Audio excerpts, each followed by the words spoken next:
And welcome back to Ladies Can We Talk. This is Debbie Georgatos. In my second hour roundtable, I have Jenny McGarry and Carrie Kellerman here. And I believe we have on the line Scott Ott. Hello, sir. Debbie. So glad we have you, Scott. We were enjoying talking on the break about you and your work. I think our listeners know your name, but Scott Ott is just a very entertaining man.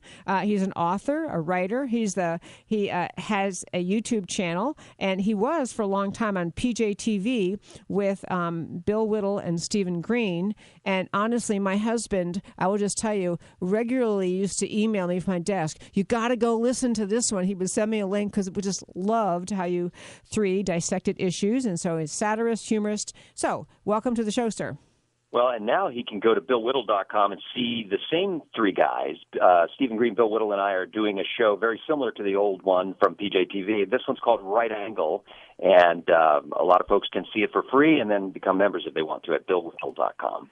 Well, I love that membership model. You know, this isn't what I was going to talk to you about, but it is really true that because the internet and social media give everyone so much ready access to almost every bit of information they could ever want, people who are contributing so much substance and depth as the three of you do, you know, it's hard to charge for it because people say, well, I can find that information for free. So what people are really doing in part is just enjoying your particular commentary, but also, and I've heard Bill Whittle make this point, and I don't know if it's BillWhittle.com or back when he had PJ Media, but he was talking about the idea, you know, I'm just asking for your support because this is, you know, we're providing all this content, and it's kind of the way a person has to, it's a way to support yourself to do this kind of work. So I would encourage our listeners to become members at BillWhittle.com. My husband and I did that. You know, the fascinating thing is, and thank you so much for that, and thank you, your husband, as well for me. But the fascinating thing is that people who become members at BillWhittle.com are getting a product, and they enjoy that. They get some members-only episodes that not everybody gets. But I can't believe how many times they tell me, look, the reason why I pay this $9.95 a month is because I want this message to get out. And even if I didn't get anything for myself, you know, sort of behind-the-scenes stuff for myself, I would pay it just to make sure that this message can get out there.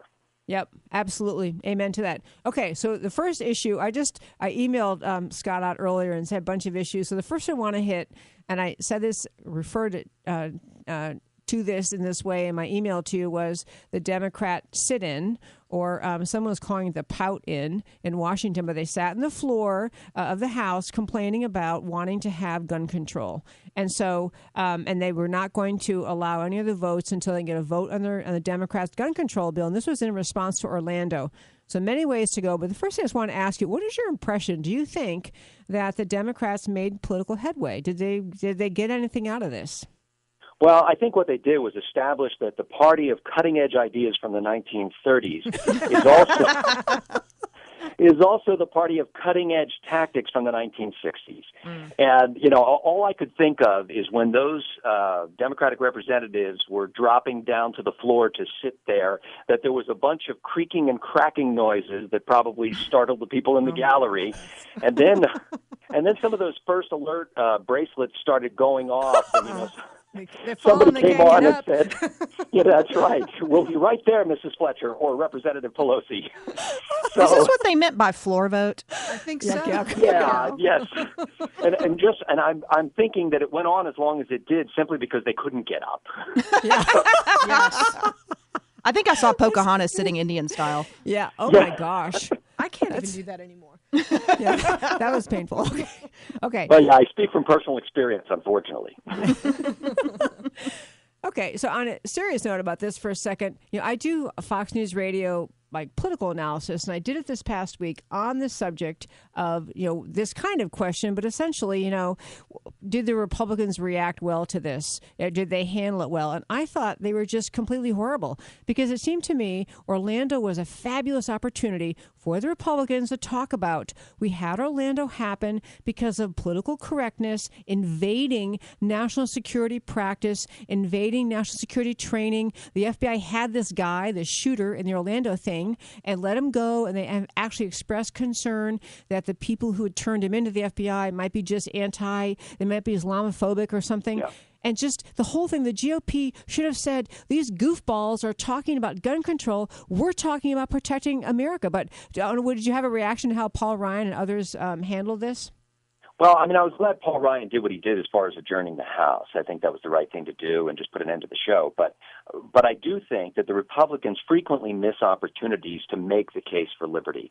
And this is one of those opportunities where instead of arguing for keeping weapons out of the hands of law-abiding citizens, we should have been making the case that, what a difference it would have made if even some of the staff members in that nightclub had been armed and able to return fire.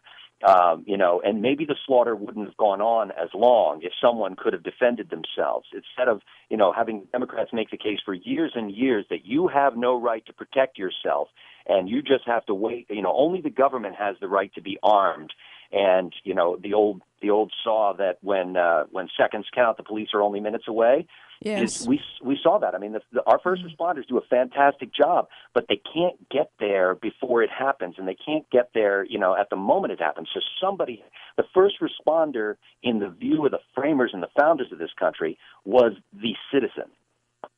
I love that. I love that idea. And yeah, the basic Second Amendment thing of, it's an interesting thing because the slogan the Democrats were using in this was no fly, no buy. And they're basically saying if your name's on the no fly list, you should be among those just not permitted to purchase a gun.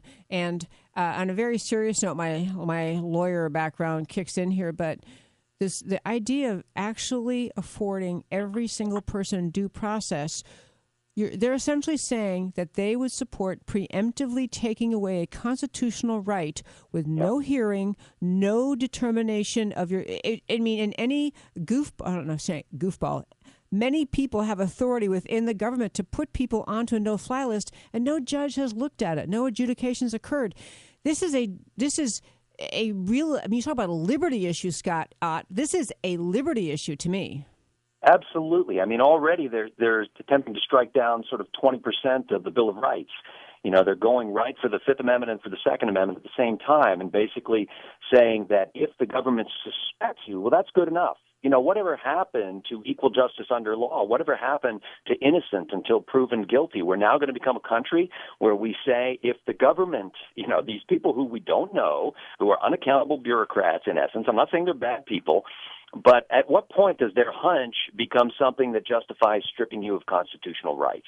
Absolutely. And the potential for mischief, I've thought about this, you could have a liberal government, a liberal administration putting names on like everyone who's ever been affiliated with the Tea Party could possibly be a terrorist. Yes. Or you could have a conservative say everybody with a certain Islamic sounding last name, they're all on the no-fly list. The potential for mischief, and it's very difficult. You have to adjudicate your way off that list. Well, and mostly I'm concerned about those stinking Irish, because remember a few years ago when Senator Ted Kennedy wound up on the no-fly list? They actually detained him at an airport. They said, I'm sorry, Senator Kennedy, your name is on the no-fly list. And it apparently took him a while to get his name off of there. And he's a senator. So, we can't live in a country that executes so-called preemptive justice on the off chance that one of these people is going to explode. Now, the corollary to that is that we are going to have to live, if we want to have a free society, we're going to have to live with a certain amount of jeopardy. And that's why the argument follows. That's why the Second Amendment is so important. Yep. Because you should be able to protect yourself, because we don't want a country where justice happens preemptively upon suspicion. Absolutely true. We are speaking with Scott Ott tonight, and you did say you can hang around after the break, right, and do another segment? Yes, I can. Okay, great. We still have a minute here, but I want to be sure before we get too close to the end. This is a really important discussion to have for Americans, because I was thinking on the subject again of the Democrats wanting to essentially make a federal law that would say if you're on the no-fly list, you can't buy a gun, no fly, no buy. There are other amendments that the Second Amendment is extremely important. And if some other amendment were substituted in, like you lose your right to freedom of speech, freedom of religion. Oh, yeah. Freedom, to be protected against unlawful, unreasonable search and seizure. everyone would get it. Say, wait a minute, you can't take that away. But somehow, because it's a gun and it's scary to some people, it seems easier to grab the guns. And I think there is a tremendous learning opportunity time for conservatives, for Republicans to speak up about these things, point out the Second Amendment is actually there for a reason. Exactly what you said, Scott Ott. It is for people to be able to defend themselves, to be the real first responder, and to keep the balance of power between the people and the government, because the last thing you want is a government who's taken all the guns away. This is Debbie Georgatos, Carrie Kellerman, Jenny McGarry, and Scott Ott on Ladies Can We Talk. When we come back, I want to welcome back to the final segment of Ladies Can We Talk. Actually, the final Ladies Can We Talk show, because next week and forever after, the show is going to be called America Can We Talk.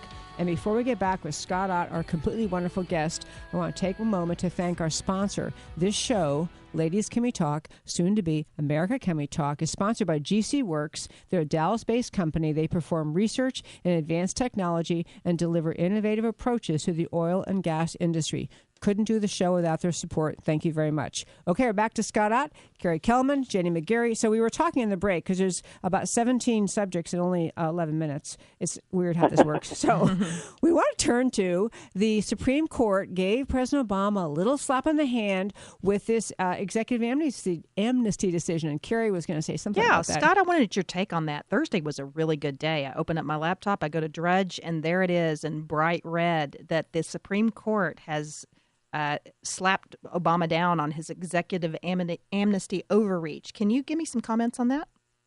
Yeah, and the interesting thing is President Obama's response to the whole thing, but I'll get to that in a second.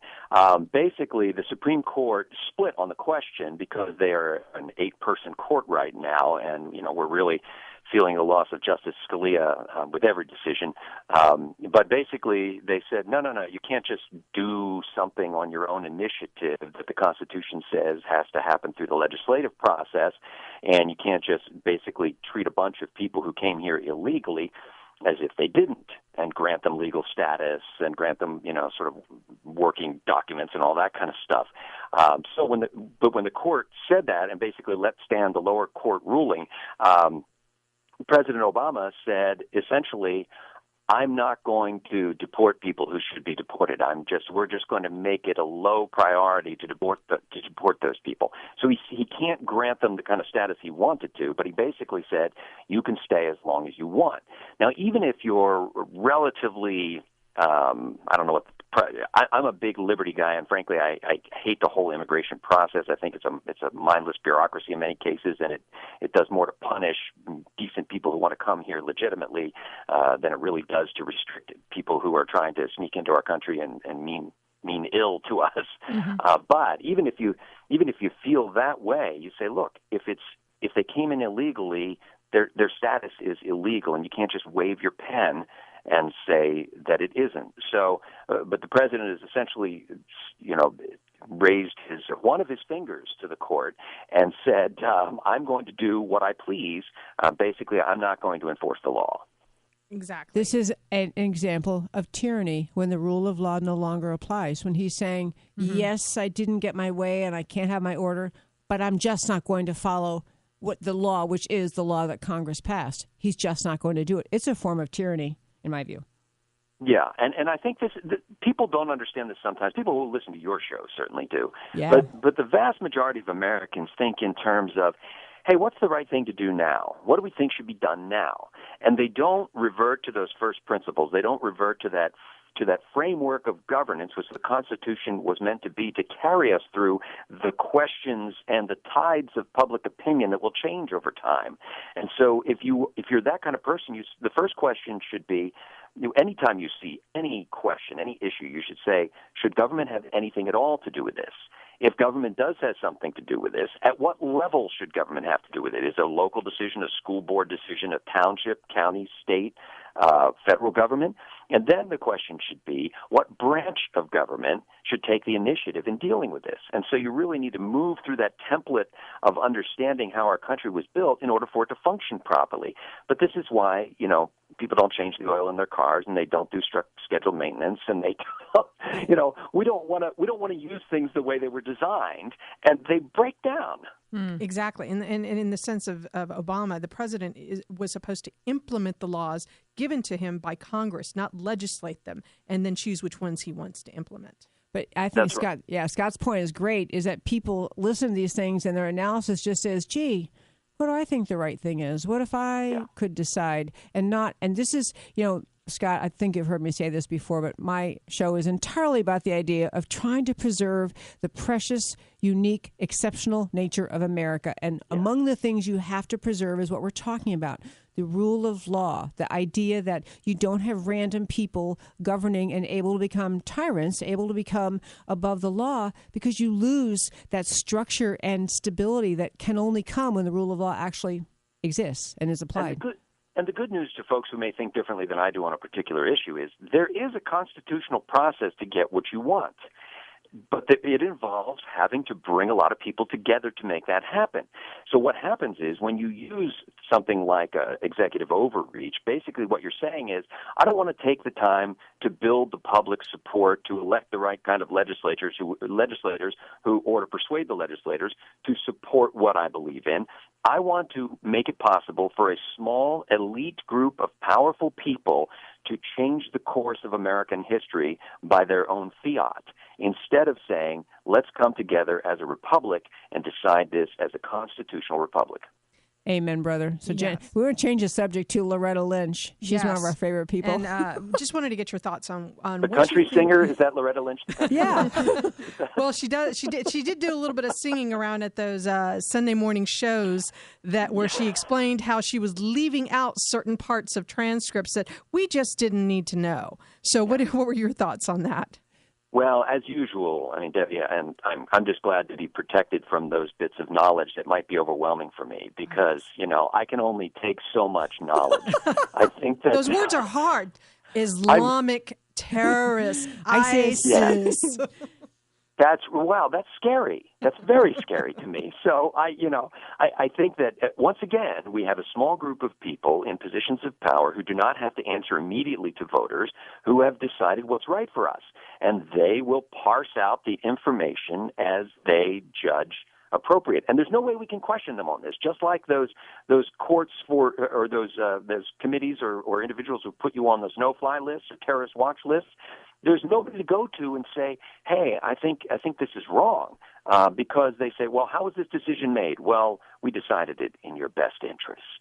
It's exactly what it is. And, I didn't hear why the ladies were telling me. I was actually on vacation this week, and I missed a lot of news. And the ladies were telling me that I guess Obama threw Loretta Lynch under the bus when she came out on the show saying we're going to redact portions of the Orlando shooters 911 call and take out reference to, I guess she tried to put in God instead of Allah. She tried to take out ISIS and all that. But Obama threw her under the bus. I mean, he reversed that. Is that right?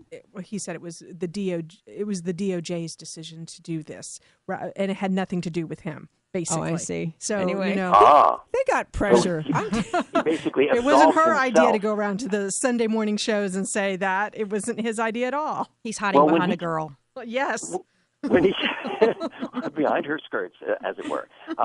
When he came out, I think the day after, or maybe it was the day of that Sunday, and made that brief 5-minute announcement, and basically said, first of all, we got to make sure that we don't react against people of any particular background or faith or whatever. So he had that anti-backlash statement that he makes, just compulsively after these kind of things, and then he goes on to say, we don't know what the motivations for this were. We don't know that, and time will tell, and the truth will come out. I'm like, oh, really? Don't you know? Maybe the call that said, "Hey, I'm doing this, because of ISIS and Allah." What he basically said, President Obama said, I know more about the motivations of the guy who was pulling the trigger than the guy who was pulling the trigger. Yes. Yeah. He didn't mean that, really. I think there's a Monty Python sketch here somewhere. It was Allah and Muhammad and a blah, blah, blah. But we know that he can't be right because Islam is a religion of peace. Absolutely. Oh, my gosh. You see these, every time you see a horrific headline come across your phone, and you probably get those phone updates. And, you have a struggle because they'll say, a number of people killed and injured, some some horrible attack, and you're never thinking, no, Scott, my grandfather and uncles were all Norwegian Lutheran ministers, and we always make a joke in our house, those dang Norwegian Lutherans, that's probably them again, because it's not ever the Norwegian Lutherans. Radical Lutherans. Yeah. And so at some point, in fact, in the first hour of our show tonight, we had on Phil Haney, and you may know that name. He was a DHS guy, he's a whistleblower, and he wrote See Something, Say Nothing. And he talks about just being told essentially by the Obama administration, now you can't be singling out people of Islamic faith, when he was connecting astounding dots of training in these Islamic schools in certain parts of the world, and who they taught, and where those people went, and who they hooked up with. It was like they're in this perpetual denial of reality mode in the Obama administration. Yes, and we saw that in the situation in San Bernardino, where some of the neighbors said, "Hey, things are looking a little strange at the house across the street. There, people coming and going at all hours, and everything seems sketchy." But nobody wanted to be branded as a racist or an Islamophobe or whatever, and so they didn't say anything. So now we've got, they used to tell us, be forthcoming. Tell us if you see something, say something. Now it is if you see something and say something, then you become the bad guy. And then we start looking into your background, and then you become blasted. You get blasted in the media, and you get branded as an Islamophobe. Exactly. It's so alarming. And, it just seems so, I think people are almost over the term Orwellian is overused. We've said it so many times in the last 7+ years, Orwellian, but the notion that you can't honestly say what the problem is it's deeply disturbing, and it's making us less secure. Well, you know what? Whereas, as usual, we go longer than we should. We are speaking with Scott Ott, and I want, again, to be sure our listeners, Scott Ott is a very entertaining, insightful. I could have raised any of 25 issues, and he would be right on top of it and ready to roll. His new thing, Scott Ott's new thing, is at BillWhittle.com, and it's a self-produced 3-man show called The Right Angle, or Right Angle, right? That's correct. I also do another satirical weekly news and review show called News Actually, and that's a combination of kind of my old Scrapple Face satire site and a show and a news update. Okay, my husband, who is your supporter, has also sent me that information. I was supposed to put that in my notes, too. Scott Ott, thank you. It's been great talking with you. Thanks, Eddie. I want to thank our leading ladies.